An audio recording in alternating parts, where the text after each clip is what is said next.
Talented greatness. I'm Paul McCallum, CFL kicker, Hall of Famer for 2022, and I'm here on the Only Touch Greatness podcast.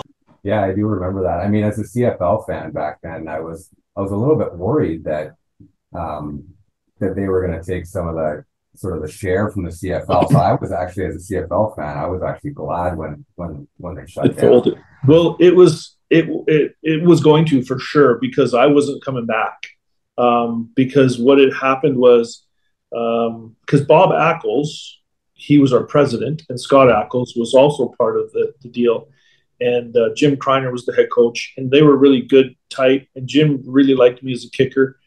And so Jim said to me, Paul, we're allowed to protect so many players, but I'm only going to protect you if you want to come back. And I'm like, 100%.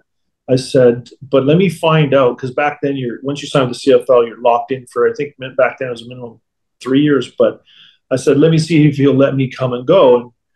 And of course, Danny said no. So I called him back, and he said, okay, well, if you want, he said, the salaries were going to go up. He goes, I'll double your salary next season, which would have been more than I was making in Canada at the time.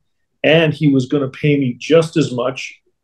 So I was going to get I was going to double my contract, plus I was going to get double that, or the same as that, in the off season for public relations, and I was going to get the work visa. And I'd be living in Las Vegas, and our benefits and medical was like the WWE at the time, which everything was covered. It was ridiculous. So I was like, heck yeah, I'm going to do that. And then I was driving out to my friend's place in Saskatchewan. He calls me, goes, did you hear the XFL folded? I was like, shit, I got to go sign another contract.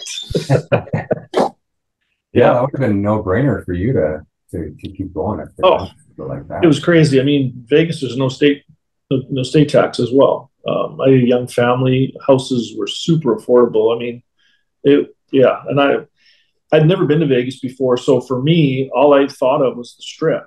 And there's so much more to Vegas. I think I spent the first 2 weeks after practice going down the Strip, checking all the hotels. And after that, I never went back. There's just so much more than just the Strip. And I'm not a gambler or really a drinker. So it would have suited my lifestyle. Yeah. And then you come back to the CFL, of course, Paul. I have to ask you, and I hope you don't mind me asking you. I know where you're going. It's okay. Go ahead.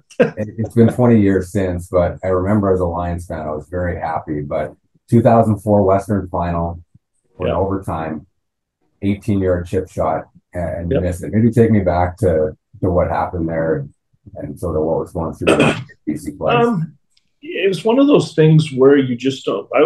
I wasn't even thinking about missing. I wasn't thinking about anything, really. And I think, in sports, that's kind of when things go wrong.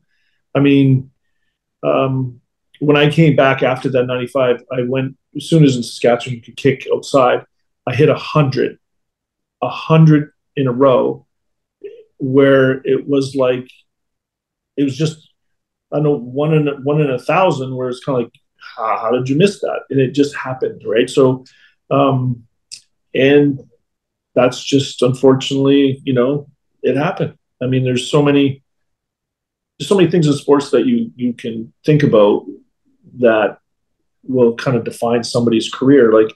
There was a football game the other day, and somebody mentioned Scott Norwood, right?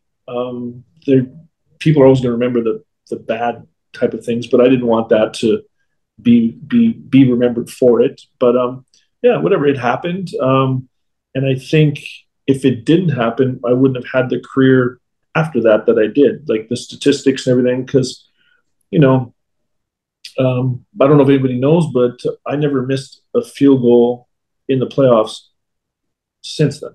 So the next 12 years, I didn't miss one. I got that. That's incredible. So yeah, I got that stats coming up here. It's just a mindset. If I didn't do that, then who knows what would have happened. But it was a pivotal point in my career, a real shitty thing, pardon the pun, that happened. But a lot of people lot of people don't know. Everyone says, "Oh, they dumped the manure on your yard." Well, no, they didn't. They dumped it on the neighbor's yard and said, "Oh, look, we missed too." And death threats. I had death threats, email death threats. Guy drove down the street the same night and threatened to burn my house down with my kids in it. Like there was a lot more stuff that happened, right? So when people talk or kind of belittle it, it's kind of like, well, no, dude, you don't know half of the stuff that happened. But anyway, it's something that happened in my life, and glad my kids didn't feel the full impact of it, because obviously they're still going to school. But yeah, it's just it's part of my life. No, yeah, nobody should be dealing with that.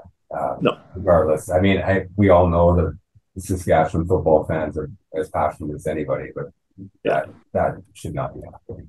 I don't care to say it now, but I knew. Let's see. I knew at 12 noon the next day who did it, where he lived, because of all the people that I knew.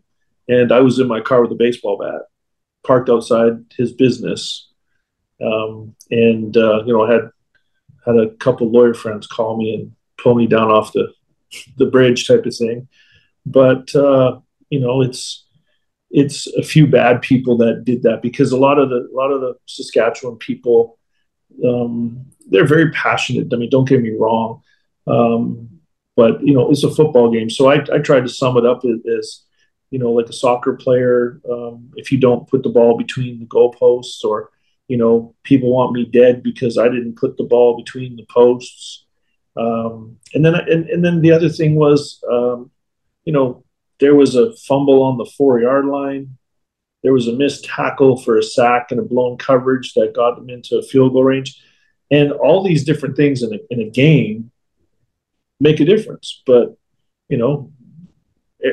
a lot of the players on the team didn't do their job, me being one of them. And, that's what happens. But some people take it out of perspective. Yeah, I'll throw it to you after this one. It just made me think. I mean, a couple nights ago, Kansas City and Buffalo, Kadarius Toney's offside by an inch. Everyone's talking about that, and fair enough. But I mean, that's not the only reason the Chiefs lost the game. No. Buffalo beat them fair and square. It just happens that was the highlight, right? Yeah, and another thing that and I even, like, when I go and talk to kids, sometimes I'll say this to them, kickers anyway. Is what happened to me was, actually when I was in Vegas for training camp, Don Matthews came down there, and the year before, Sean Fleming had missed a bunch of crucial field goals, and I had heard that he took it pretty hard and he was going to retire.